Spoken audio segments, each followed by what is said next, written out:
see, is there still a lag to it here?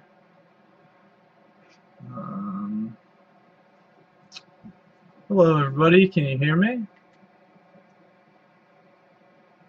Let me ask my colleague Sandy here if it is working properly.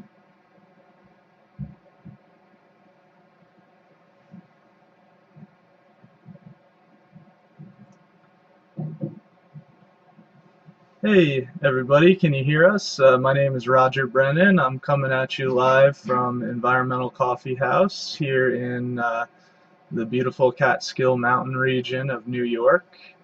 Here with Stella Martin, who is a resident, who is a homeowner here, and we have a special story to tell you here for Earth Day. Trying to get confirmation from Sandy that it's going well, because I have my audio speakers muted.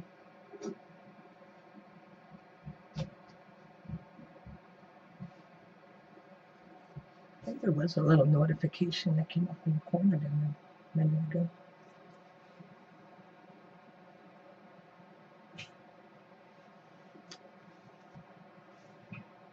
Let's see.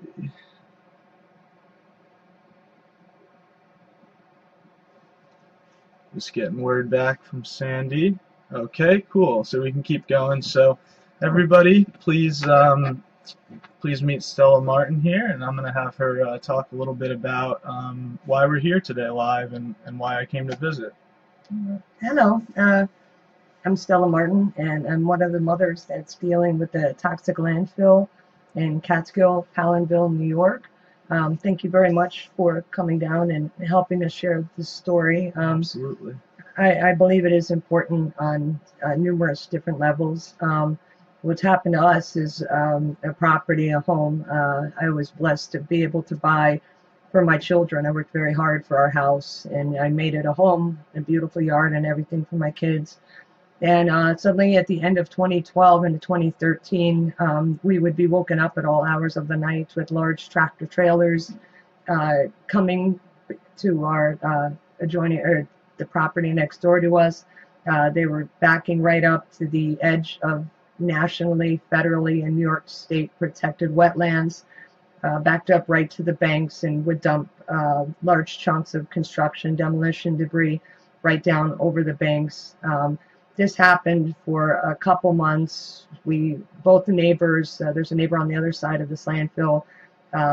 We weren't quite sure exactly what was going on. It was kind of hard to really process what was transpiring.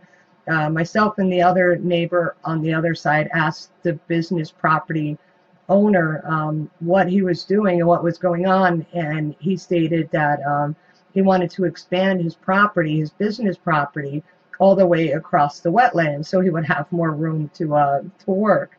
Meanwhile, and these are wetlands being, this debris being dumped into, and we decided that's not something I wanted behind my house. That would have looped all the way around behind my house, that huge wall of debris.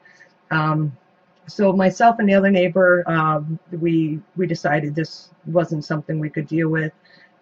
So we contacted the town of Catskill. We were told to speak with the code enforcement officer, where the code enforcement officer came out a couple times, and he didn't do anything. He says, oh, well, it's construction debris, he's allowed to dump it. Meanwhile, there are town and county laws against this exact type of dumping, and it was being ignored. Then we were told, given a suggestion, to contact the New York State DEC, which we are Region 4 DEC. They came out, and we really didn't hear from them much the first couple months, and it was tough to understand why this was still continuing. There were still tractor trailers coming even after we were told the DEC was investigating this. So we really kind of started pushing, calling, and asking questions, and it wasn't sounding right. I found a huge, what it looked like, I thought, an oil barrel, 55-gallon big metal oil drum in the water of the wetlands. I called the DEC, and that investigating officer actually told me, and that was the second one of these oil barrels I found at the bottom of the landfill mound. And he came to my property in front of my kids, actually threatened me. He told me that if I continue to call on the activities of this business property, that he would walk around my house and find me for whatever he found. And this was in front of my kids. And so a lot of things just weren't going right. It's like I have, you have knowledge of all of these protection agencies, state, federal, town, codes, environmental, you have all this, and you think that you would be protected, and you reach out to these people, and instead we started getting all these deceptions back and manipulations, and they were using our information to come up with stories to protect the landfill, that it couldn't be the landfill property.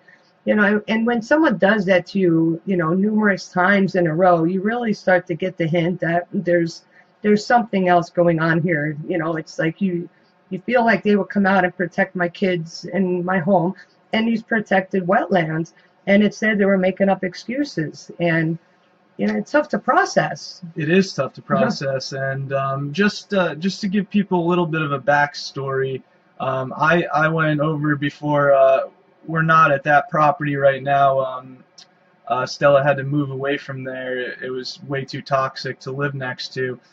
So we are, she's in a safe location, and that's where we are right now. I took some photographs, some video, and I'm gonna further publish the story of exactly what's going on at this property. So I'll ask Stella to give us a little bit of a timeline, backstory here as to so when you first moved in, this excavating company that it existed there when you moved in. Yeah, it was somewhat the same time that he purchased the property and that I bought my house.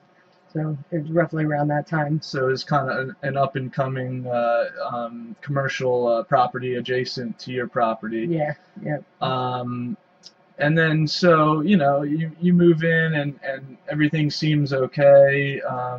Things are going all right. I mean, to you it's just a normal excavating business next door, right? Yeah. And then tell us about kind of how the story unfolded there.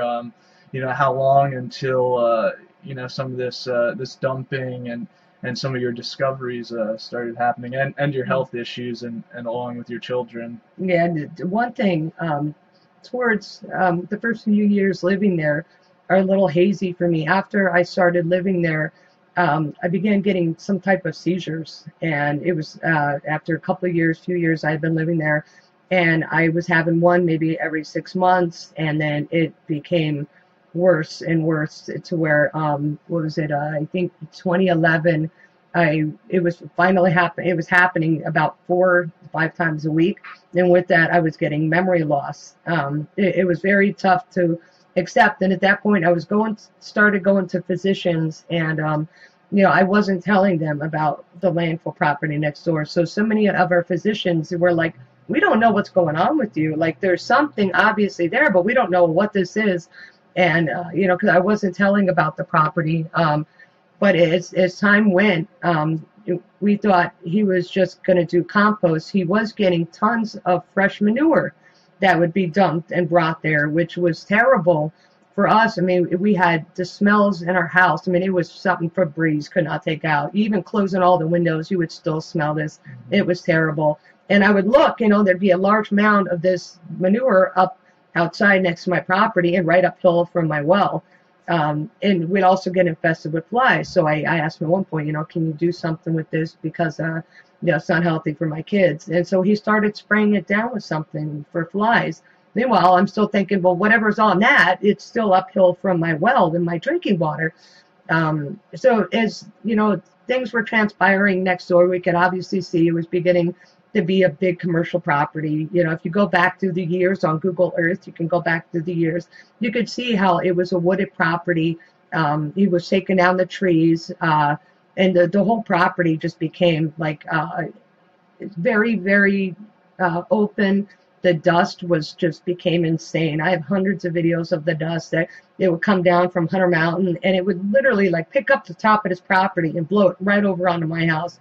And with all that, even with hundreds of videos of this dust, we complained to the health department and the code enforcement officer. You're not allowed to have a property that, you know, puts other families' lives in risk. I mean, I would show my physicians these videos of all this dust, and they would say not even a healthy adult could withstand that amount of dust. And if it was just dust itself, meanwhile, you know, we knew about all the construction debris that had been dumped into the wetlands, a lot of concrete, asphalt, all different types of materials. And these large trucks would be driving on it and crushing it into a finer dust. So that was also, you know, in the dust coming at us. So we were all having breathing issues that continued to get worse. My kids ended up being diagnosed with asthma, etc. So this property ended up around 2012, 2013. It had some activity about a year prior, 2 years prior, of a lot of trucks coming in and out. You know, I just went about my life and my business, and, you know, I couldn't realize that my health issues that were adding up, you know, came from my neighbor. And then the trucks came, but then agencies and their deceptions continued to go on.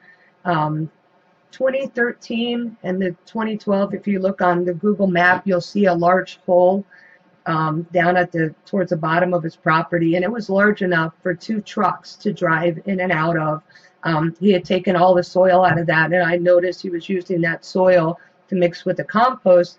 And it was witnessed that he was up and down, the landfill owner was up and down Hunter Mountain with a bunch of construction or debris, demolition debris, for the damage that had happened up around Hunter Mountain from Hurricane Sandy, because there was a lot of local damage as well. So it appears that what witnesses have said, and what I've noticed also, is that debris came down and was put into that hole.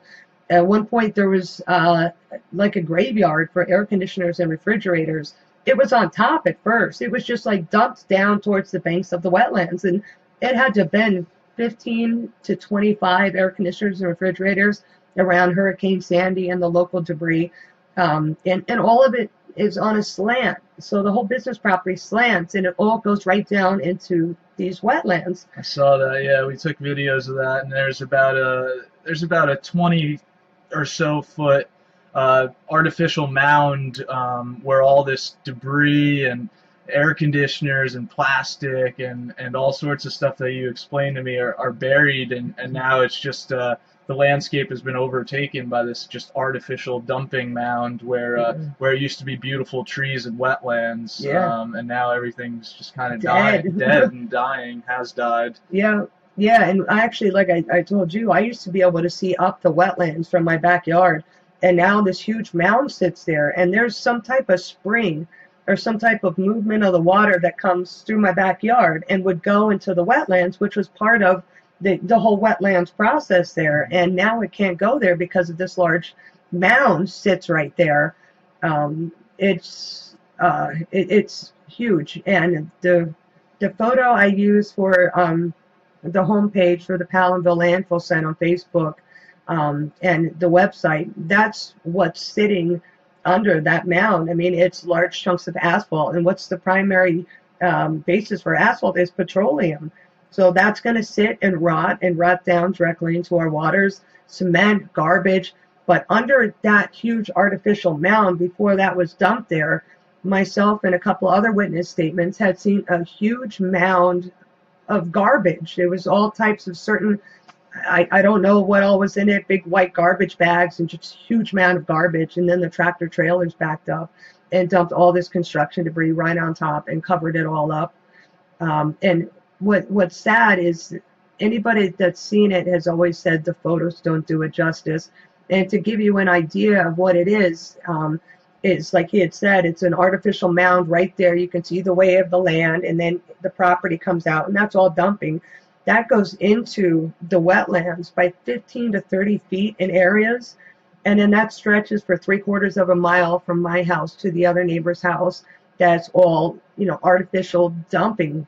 And he's taken out all the natural resources and sold them or used them, the dirt in his compost, and has filled holes all around his property with all different types of materials. He's an excavating company, and he's admitted in his deposition that he would bring his excess materials to this property to be dumped. Like he digs up a leaking oil tank or a leaking gas tank, and the homeowner, they don't want that, put back into their yard around their kids. So they pay him to, properly dispose of that. And meanwhile, he brings it there and dumps it on that property next to our families. There's been a lot of activity on this property, and even admitted that the town of Catskill has dumped there. But the activity also in the Google Earth map for 2013, there's a lot of dump trucks and tractors around, and that was another agency contracted by the town of Catskill to fix the Palenville Bridge that was damaged, local hurricane damage. And meanwhile, that bridge is dumped on this property, and town of Catskill and Greene County got paid to dispose of this properly. They got paid really good FEMA money, and I've seen the annual report, and nowhere did it say any of that local debris would end up next to my house and in these wetlands. No, that's where did that money go? That's obviously not properly disposed of. That's just dumped illegally and covered up, basically. Yeah, with the town of Catskill being aware of it. And I've seen a few articles since the hurricanes of towns and some of their employees that have been found guilty of abusing the FEMA funds. It was just so easy. It's so much easier to hire your friend and say, okay, take all those damaged houses, just put it over there, and we'll say it's a solid waste because FEMA pays good money. So I've seen articles where it's people have been found guilty of that, which is sad, because here's your local officials where it should be their primary purpose to help the residents, especially in the time of a natural disaster like that, and help the community rebuild. And instead, they're using it to rebuild themselves.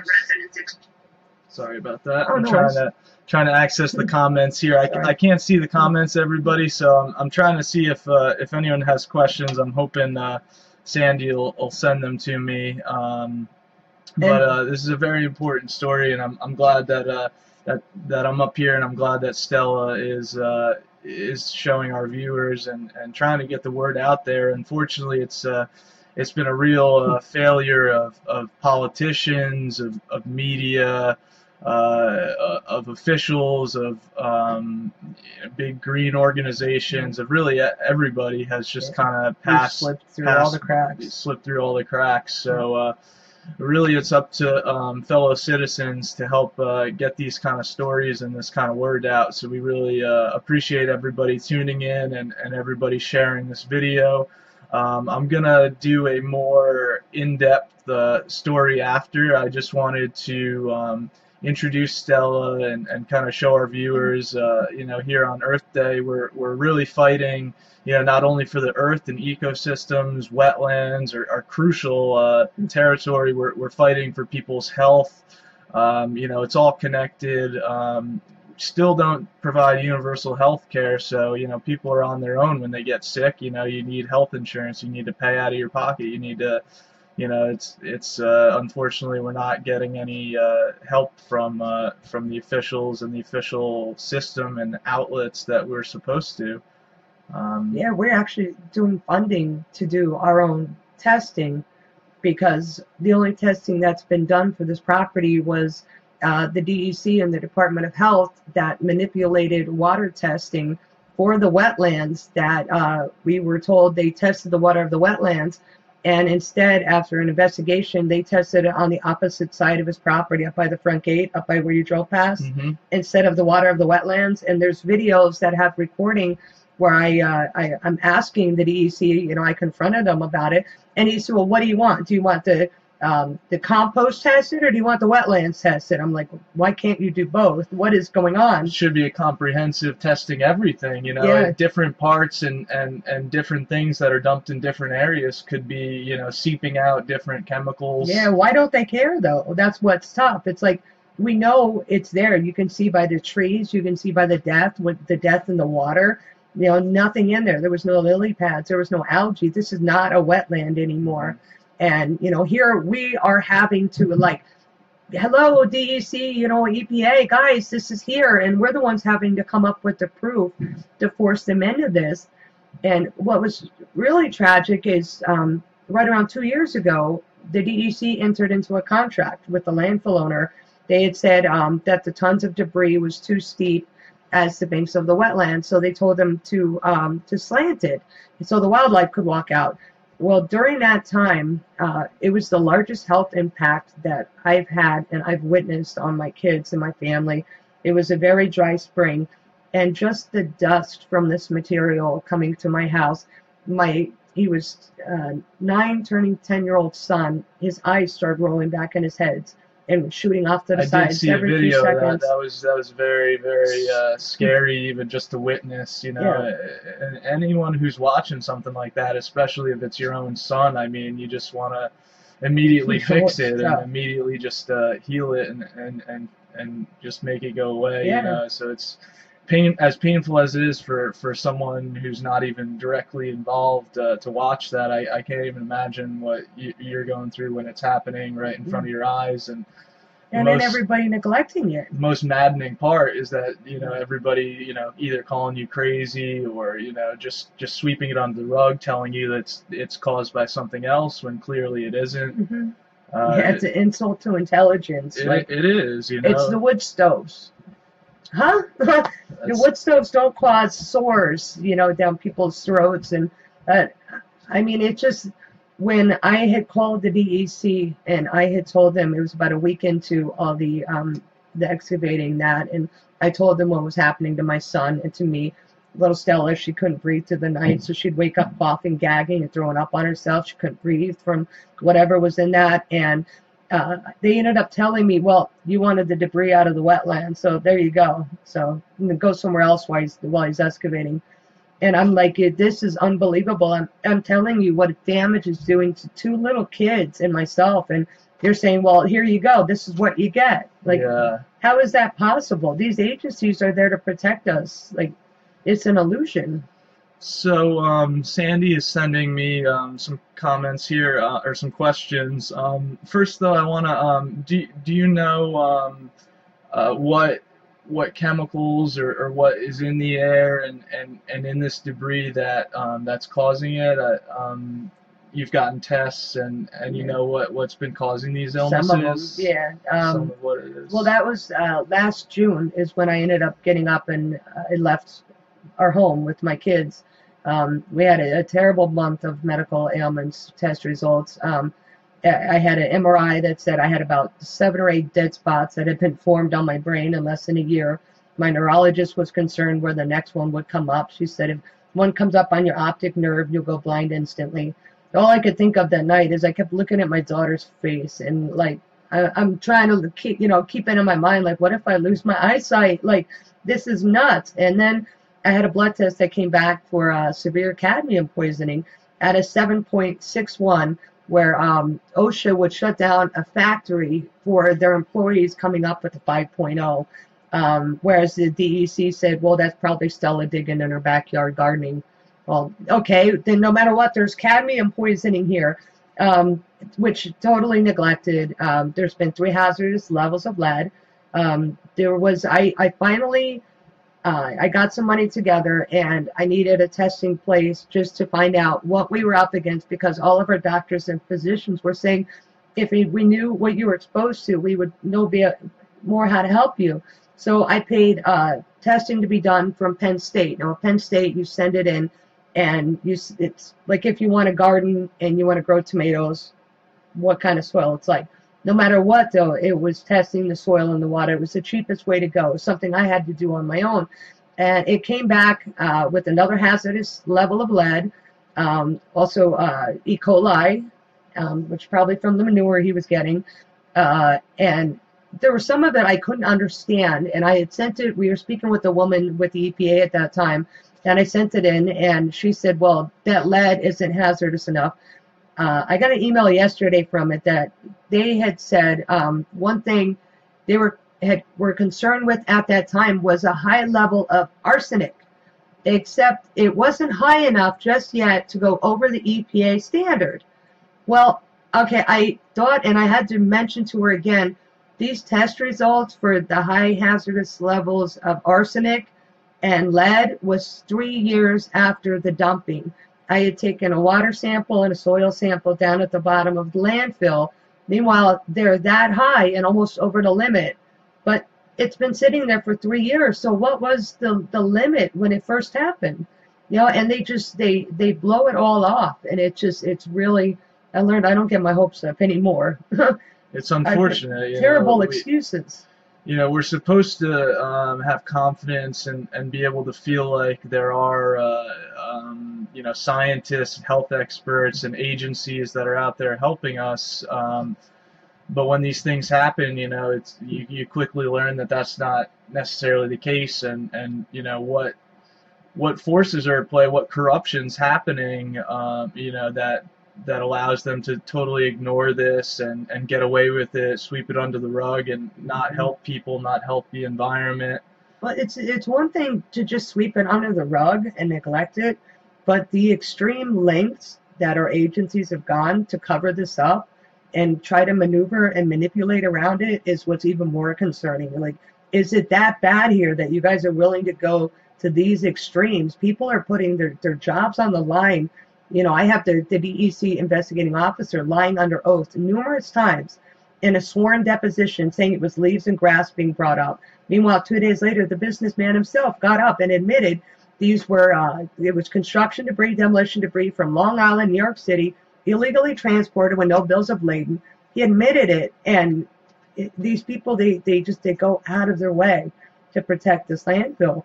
Security guards on the property every night harassing me for a pile of dirt.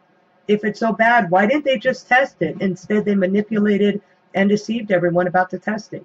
Is it that bad? Yeah.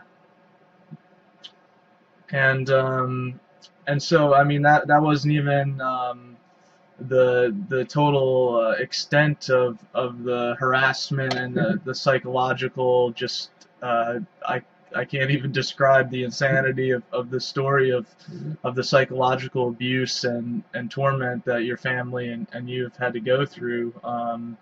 You know, you don't have to go into great detail, but if you just want to, you know, mention that even, you know, the local police force is an intimidation tactic around here, Yeah. or the state police It goes force. that far. Yeah.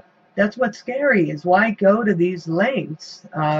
You speak about the state trooper here at my house last month.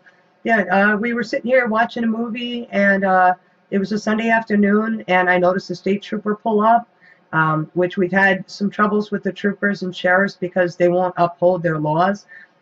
Just right off of that question for just a second, off that answer, there is a town and a county law, like I said, against this dumping, and it states specifically for any debris coming from outside of the town or outside of the county. That is illegal. We tried to have them uphold our laws, and the sheriff's department would not even take a statement from us. They just blew it off. Meanwhile, we have laws, and we have it in writing that he admitted to it all, photos, videos, everything else, and it was just blown off. So we were sitting here about a month ago. We had to leave last June. I picked up that night. We had nowhere to go. We brought suitcases, and we lived in some hotels and motels till a friend of mine put a camper in my path, and we lived at a campground all last summer. Now, I became homeless with my kids, and it was a suggestion from numerous doctors telling me I had to leave. I had spoken to a woman the night when I left, and she said, knowing what you know, if you don't leave, this is a form of child abuse. And I really internalized it at that point. It's a tough choice to make. And I left that night. So we lived at a campground till we found this place to rent. We were hoping to keep it under wraps. I wasn't telling many people at all where we lived, just because I didn't want the constant harassing like they did at our other house. So sitting here, sheriff comes, I go out, or the state trooper comes, I go out to meet him because my kids get a little scared with all this stuff, with everything that's gone on. I can't imagine how they process everything. I go out there, he tells me that he's here because they're investigating a truck fire. That truck burned down the day before, and it's the person who owns all the woods to the side, and the truck was right through the woods, burned down. Nobody called on a Saturday for a truck, huge truck, burning to the ground. So they're finally investigating it on Sunday, but it's not suspicious. But telling me, see, there's people all up in the woods over there. That's just the troopers. We're investigating the woods, but it's not suspicious. Meanwhile, I guess he didn't know, when he left, the person he was saying whose truck it was is my landlord, and somebody I know. So I called him immediately after the trooper left, and I said, you know, what happened? Your truck burned to the ground? Nobody saw it? And he said, I hope not, because I'm sitting in it. And I was just like, huh? What? Like, and I called some friends, and we had contacted the state troopers, and they said there was no truck fire. It was really tough to process what was going on. I mean, he specifically said my landlord. We left that night because I was very uneasy that night. I really needed to process what was going on. I stayed at a friend's house. And ever since then, now we have people in the woods around our new place harassing our dogs again, like was happening over at the other house. So even though you've moved, you know, what is it, 10, 15 miles away, you know, Yeah.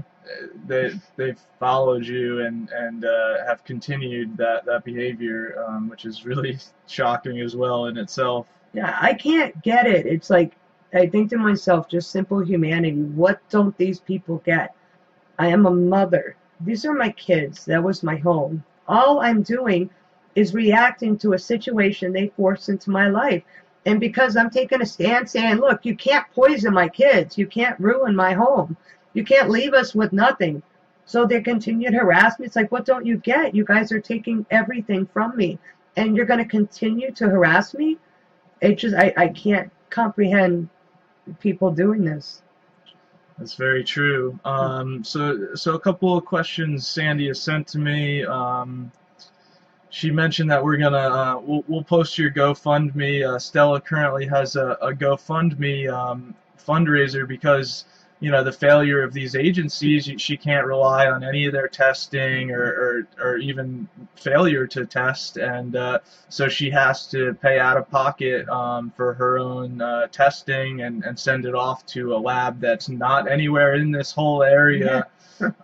Because of the corruption and the cover-ups happening. So, you know, we really appreciate anyone helping out. It's been a huge toll on their health and finances and just entire life. And his slap suit too. Yeah, you could explain that if you'd like as well. I don't know how much time we have, but it hit me. And not only have I been forced out of my house, the town of Catskill has illegally condemned my house, like totally against the law. And you didn't receive any compensation for that house or anything? Oh, no. I already paid thousands of dollars last year. They were trying to pick on me for things, and I kept proving they were wrong. Meanwhile, the business property next door that's been operating nearly 10 years, 3 businesses that aren't even zoned for that area, and no permits. That garage didn't even have a permit. Mm-hmm. He has no violations, and they were trying to violate me for whatever they could, but I kept proving them wrong. They didn't like that. So finally, I had to go to court, and they brought me in like 2 hours earlier than regular court. So nobody was there. There was no stenographer. There was nobody there. Judge Wooten said, that's it. Your house is condemned. I was like, holy crap. Like, you've got to be kidding me. And no, he was serious. And not just that, is myself and the mother on the opposite side. We got hit with a slap suit in 2015 when we finally made the town put this business through a site plan review, which you should have had to begin with to go get permits.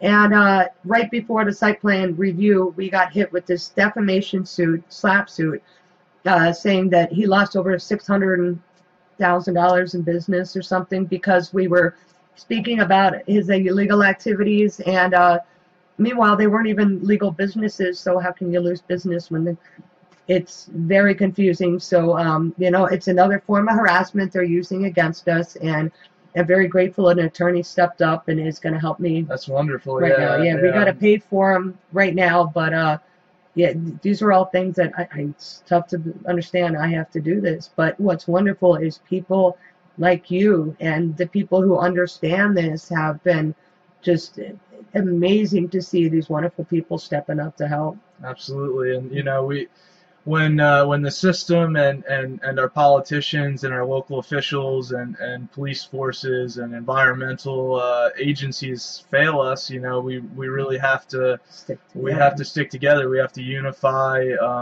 protect these ecosystems, protect the children, protect the health of everybody involved. I mean, you know, water is just a scarce and crucial resource, and people's health at risk, and just all of this. I mean, it's really unfortunate that we have to, volunteer and crowdsource, and we can't get any official help when, we know that everybody pays taxes and they're supposed to go to services like protecting the environment, protecting people's public health. Yeah.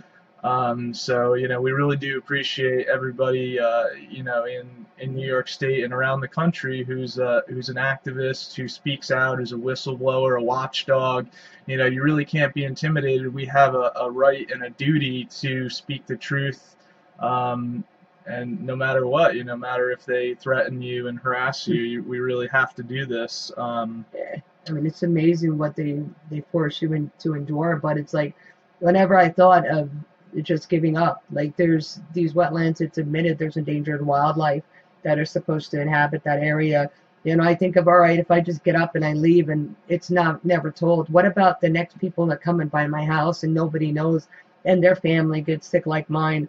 Or when I think of giving up, I think of the damage that's done to my kids, and they're not old enough to speak up for themselves right now. So they look up to me to do the right things for them. And these waters, they run down to the town of Saugerties. It's a large body of water. And the Ulster County line goes right through the middle of it. And when I contacted the Saugerties officials, they said, well, it's all right. We have filters. Well, I know, and other people know, that the filters don't take everything out. I think I told you about the professional who had contacted me about 1.5 years ago. And it appears her conscience had gotten the best of her. And they had investigated one of the other sites that was admitted. This was dumped at also. There's 3 of the sites that were admitted, with this landfill being one. She told me they were trying to investigate the one down in Ulster County, but they could not finish or further their investigation because of the corruption here in this region for DEC. But she told me that they know what's here, and she said, I'm going to be blunt to you. You can never live here again. It's above the DEC's head. It's going to be a Superfund site. And she said there's heavy metals, there's chemicals, and there's petroleums.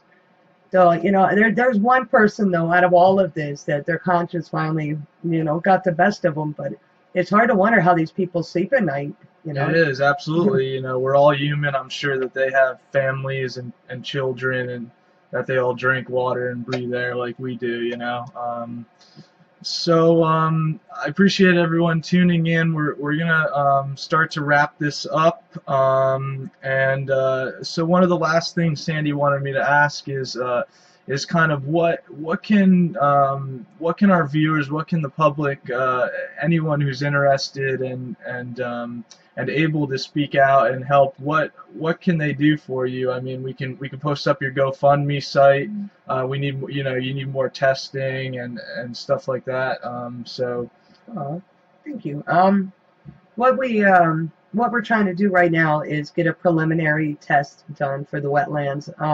The DEC only fined him and gave him a thing for a wetland violation, but right now we want to get a preliminary test done, and we would like a biologist or a professional to take the test. We understand there's a whole process even for that, but we heard right now is a really good time to take a test of this because of snow and everything coming through the landfill site. So we have some biologists in mind to do that. So we need to find a reliable testing facility, laboratory that people have known, and possibly still give us the testing with possible government pressure. It's just amazing. Like I said, the lengths they go. I've never been a paranoid person, and I don't live being paranoid, but I'm also not a moron, so these are things we have to think about. So we like to do the preliminary testing. Unfortunately, right now I do have to pay. I bit my tongue, my lip. Do have to pay the attorney for the slap suit. Hopefully down the road, we win the slap suit, he'll be able to get some money back also. You know what? I don't know what it's going to finally take. I would love for people to help us reach out to our representatives and tell them that, we're not going away. No, I can't turn my back on these wetlands. And the more people know about it and make the officials know about it is you know, is how we hold them accountable. Sandy mentioned, you know, we should start a letter writing campaign to the New York State DEC Yes. on your behalf, and, you know, That would be great. make them aware that, you know, hundreds or more people realize that, you know, your story is going on, and we're watching it, and we're sharing it around the country. So if, you know, if New York State doesn't want to look like a corrupt, lawless, terrible pollution and toxic waste dump area, you know, if it wants to, you know, be the beautiful tourism, hiking and Catskills and Adirondacks and beautiful valley state that you know they try to be, and get tourists in here, and get people to live here and not move away in droves, which is what's happening now, because who wants to be exposed to this toxic waste?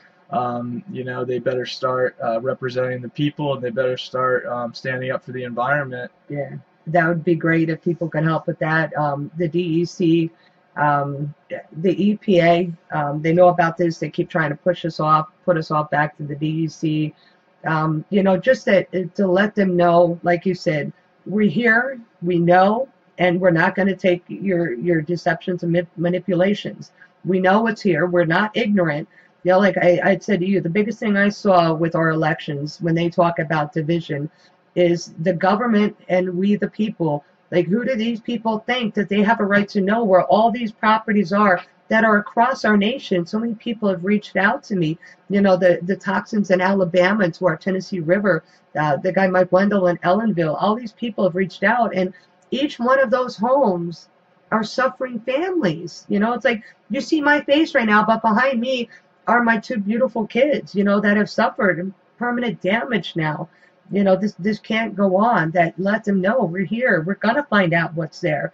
You either step up or, you know, we will. Absolutely. So that would be wonderful. It is a matter of life and death, literally. I mean, you know, there's 4-year-olds that Stella's told me about who have died from these cancer clusters and pollution in Ellenville, which is near here. Not the same case, but I mean, it's just it's symbolic of the corruption, cover-ups, and, you know, it's all the same story, you know, even though it's could be different chemicals or different pollution.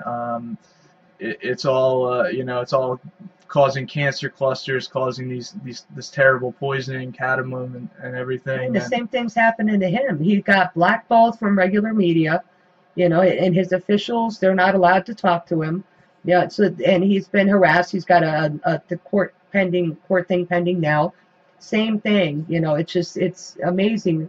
Other people have, you know, reached out to me and said the same thing, you know, of the government, the manipulations. But then we're the ones who are in trouble. We get manipulated, and all we're trying to do is protect our family. You know, I don't want to leave the world like this to my kids. I know I can't change the world. I mean, but every little bit helps. It's got to start somewhere. You know, it's a beautiful area here. What, our kids aren't going to be able to enjoy swimming in creeks and lakes when they get older?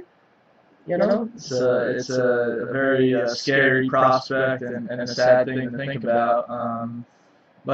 So we appreciate tuning in here, and I'm glad to be able to be up here on Earth Day and Earth Day, representing you know, a brighter future, hopefully, you know, because we can't really imagine it getting any worse. I mean, it seems like it's really just the bottom of you know, the well, just terrible, so, you know, we hope with everybody's help and independent journalism and stuff like this that we can get these stories out and make some real changes and fix things. Yes. So, thank you everybody for tuning in. Happy Earth Day.